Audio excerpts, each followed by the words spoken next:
শেখ মুজিবের আমলে যে জগলুর হোসেন তো সংক্ষেপে বলেছে ওই সময় কি করছে, কিন্তু ওই সময় যারা জীবিত ছিল, তোমরা তো অনেক ইয়াঙ্গার জেনারেশন, আজকালকার দিনে যারা আছে তারা অনেকেই মুজিবের আমলটা দেখে নেয়।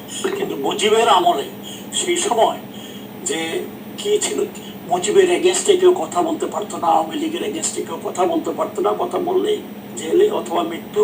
আর মুজিবের অনেক সাঙ্গ বাহিনী, অনেক মানে মুজিব বাহিনী ছিল, ছাত্র লীগ, আওয়ামী লীগের, যুবলীগ, এরা তো চতুর্দিকে ছড়ানো পড়ানো আছে।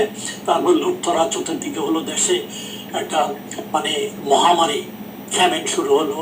এবং ফ্যামিনে অনেকে মনে করে এটা তো একটা আল্লাহর দেওয়া, এটা তো আমাদের করার কিছু না।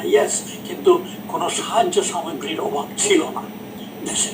প্রচুর সাহায্য সামগ্রী আসছে বাংলাদেশে এই মানে দুর্দিনে 74-75-এ, কিন্তু সেগুলো কিন্তু লোকের কাছে পৌঁছেনি।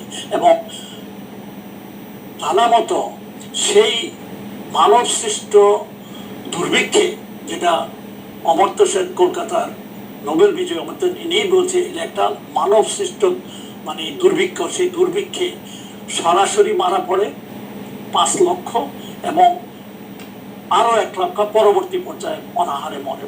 মোটামুটি 15 লক্ষ লোক মারা যায় সেই দুর্ভিক্ষে। এটা সব মানব সৃষ্ট। খাদ্যদ্রব্যের অভাব ছিল না, কিন্তু ওগুলো লোকের কাছে যায়নি। জামা কাপড় ছিল না। আমরা সবাই ওই তখনকার দিনে ইত্তেফাকে মনে হয় বড় আকারে প্রকাশ পায় সে বাসন্তীর কাহিনী, ঝাল পড়া।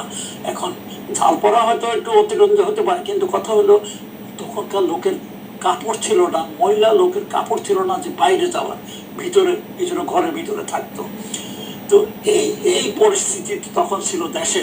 অথচ মুজিবের বাসায় খাওয়ার কোনো অভাব ছিল না।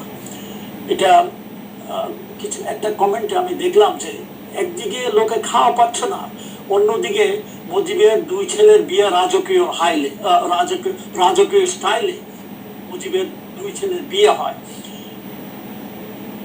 মানে জুলাই মাসে, 15 আগস্টের 1 মাস আগে, এক্স্যাক্টলি 15 আগস্টের 1 মাস আগে মানে রাজকীয় স্টাইলে একেবারে ঘুড়ি বোঝ করে ওখানে মানে যেখানে পথে ঘাটে লোক মারা যাচ্ছে